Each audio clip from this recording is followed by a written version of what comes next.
this cinnamon roll poke cake.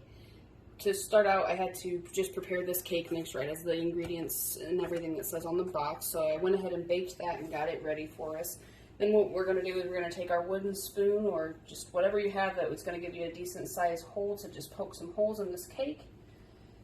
And then once we get all the holes poked in the cake, we're going to pour our mixture that I've mixed up here into it, right over it. I did this while the cake was still just a little bit warm, not right out of the oven because you don't want to rip the cake completely up, but you still want it a little bit warm so that warm cake can kind of soak up our cinnamon mixture that we're going to pour over it. Then once we get the cinnamon mixture poured over it, we're going to let it continue to cool, and once it's completely cool, we're going to top it with some cream cheese frosting. So this mixture right here is going to be our cinnamon mixture. It is 5 tablespoons of melted butter in here, and then a whole can of sweetened condensed milk. And I mixed that up really good, and I melted the butter, and so we've got that combined together well. So then we're going to add 2 teaspoons of vanilla, and we'll mix that in. I just went ahead and mixed this in my measuring cup just for ease of pouring it over the cake, but it can be a little bit hard to mix stuff in here, so that might have been a mistake. And then this is a half a cup of light brown sugar and then 3 teaspoons of cinnamon. So what we're going to do, I'm going to go ahead and just remove this rubber spatula for now. And then we will combine this all in together. Once I get that mixed well, we're just going to pour it over our cake here. And again, this is a cinnamon roll poke cake. This should be a nice cinnamony fall treat for you guys. I know you can eat cinnamon stuff other times of year but fall, but it just seems like the right time of year to do it.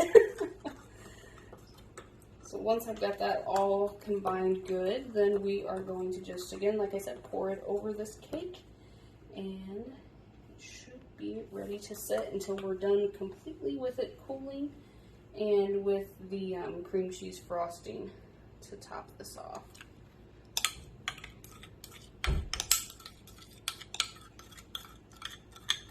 Once you get it on there, you just want to kind of move it around, kind of force it down into the holes that you poked in the cake. Just like that.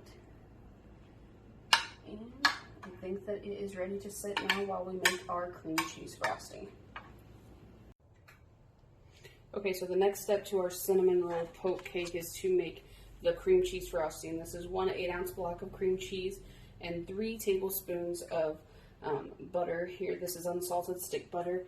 I warmed these up a little bit just because I forgot to set my cream cheese out and get it room temperature, and cream cheese is much easier to work with if it's a little bit warm. So what we'll do is we'll go ahead and just combine those two together for a little while. Put them in our mixture and get them going. And as those are combining together, once they're completely smooth, then we're able to add our powdered sugar. This is 2 cups of powdered sugar, and then this is 2 teaspoons of heavy whipping cream, and then 2 teaspoons of vanilla also mixed together here. It looks like we'll kick it up just a little bit, make sure everything gets mixed in good. Alright, that's pretty well combined, so we can start adding our powdered sugar to the mixture here. So I'm just going to go ahead and just open this back up to make it a little bit easier. And then we'll add our 2 cups of powdered sugar. Once you turn your mixer back on, you'll want to do that slowly because that powdered sugar will kind of fluff up into your face. So slowly combine the 2 of those. After it starts to kind of combine and it's looking a little bit crumbly in there, then you can go ahead and add your liquid to it. That'll help it mix the rest of the way in. And then you're just going to let the mixer do the rest of the work and get it all well combined, and then you're ready to frost your cinnamon poke cake. Alright, that looks pretty good. Everything's well combined. You guys let me know what you think about this recipe.